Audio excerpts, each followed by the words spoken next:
আজকের এই যোগদান অনুষ্ঠানের প্রধান অতিথি তিনি লক্ষ্মীপুর সম্পর্কে খুব বেশি অবহিত। লক্ষ্মীপুরের রাজনীতি বলতে লক্ষ্মীপুর জেলার যতটি ইউনিট সব ইউনিট সম্পর্কে উনি অবহিত। বিগত আন্দোলন সংগ্রামে লক্ষ্মীপুরের এমন কোনো বড় প্রোগ্রাম নাই, পদযাত্রা বলেন, সমাবেশ বলেন এবং জনসভা বলেন, বিএনপি স্থায়ী কমিটির সদস্য আমাদের অত্যন্ত শ্রদ্ধাভাজন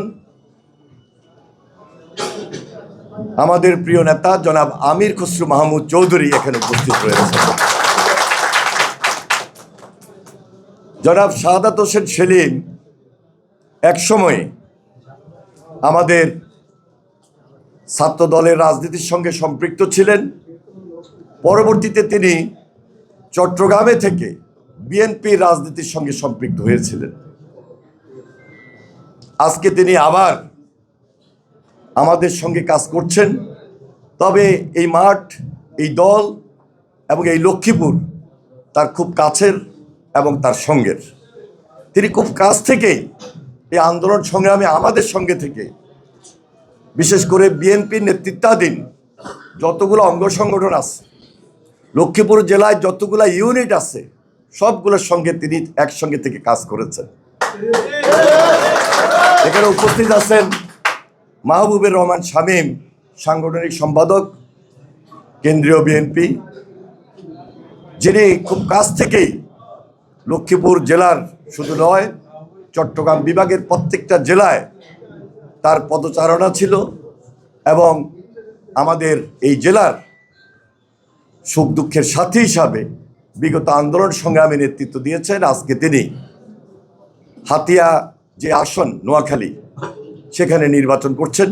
আমার দৃঢ় বিশ্বাস তিনি তার কাজের এবং দক্ষতার মধ্য দিয়ে আগামী দিনে নির্বাচিত হয়ে আসবেন ইনশাআল্লাহ। এখানে উপস্থিত আছেন শাহাবুদ্দিন সাবু, জেলা বিএনপির সদস্য সচিব এবং আমাদের একসময় লক্ষ্মীপুর পৌরসভার মেয়র হিসেবে দায়িত্ব পালন করেছেন এবং আমার জেলায় সার্বক্ষণিকভাবে কাজ করে যাচ্ছেন। বিগত আন্দোলন সংগ্রামে নেতৃত্ব দিয়েছেন, এখনও নেতৃত্ব দিয়ে চলেছেন।